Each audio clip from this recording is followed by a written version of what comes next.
causa da pandemia, milhões de brasileiros tiveram os contratos de trabalho suspensos ou a jornada reduzida. A nossa equipe conversou com uma especialista para entender como ficam os benefícios do 13º salário e das férias, no caso desses trabalhadores. A lei afirma que todo trabalhador com carteira assinada tem direito ao 13º salário completo, desde que tenha trabalhado pelo menos 15 dias em cada mês do ano.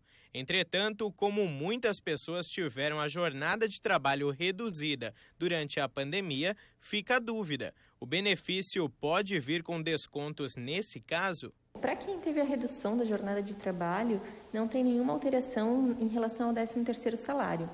Porque o funcionário ele continuou prestando serviço para a empresa durante todo o ano, só que em uma jornada reduzida. A única observação é que se ele tiver com salário reduzido em dezembro ou em novembro, agora que é a primeira parcela do 10º, a nossa orientação é que seja pago sobre o salário integral. E essa tem sido a orientação de sindicatos e alguns posicionamentos. Por enquanto, o governo federal não anunciou nenhuma medida de lei, mas o Ministério da Economia emitiu uma orientação para que, no caso dos trabalhadores com jornada reduzida, as férias não tenham nenhum prejuízo. E observar a mesma questão do 13º. Se o funcionário está no período de redução, agora no final do ano, e a empresa vai fazer férias, então teria que fazer o término da redução da jornada dele e fazer o pagamento das férias pelo salário integral do funcionário. A Aline explica que no caso dos trabalhadores que tiveram contratos suspensos, o tema vem causando uma polêmica maior. Isso porque, na prática, não foram cumpridos os 15 dias de trabalho por mês necessários para resultar no 13º.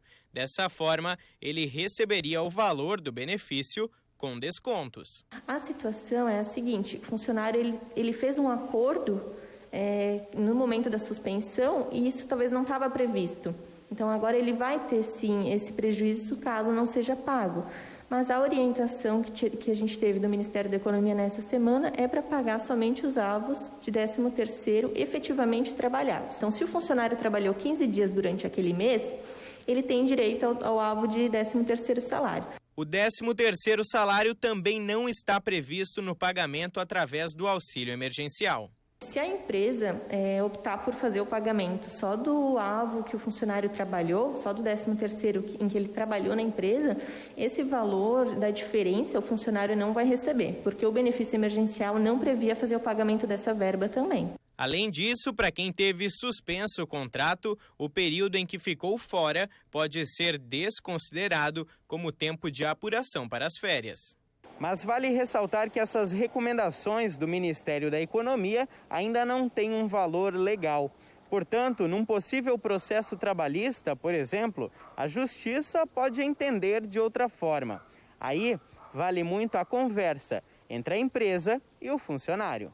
Então, o Ministério da Economia ele passou uma orientação, deixou a empresa um pouco mais segura, tem algum embasamento para fazer dessa forma, mas não quer dizer que numa reclamatória trabalhista isso vai servir como prova fundamental para que não seja cobrado nenhuma verba além disso. Outra situação é que não há impedimento para a empresa pagar o 13º salário integral. Então, eu suspendi o contrato dos meus funcionários, bem lá no início da pandemia, que meu negócio ficou fechado, eles ficaram 3 meses em casa. Mas agora eu quero fazer o pagamento do 13º integral, porque a minha empresa tem condições e eu quero fazer o pagamento, eu não quero que o funcionário saia prejudicado, eu posso fazer.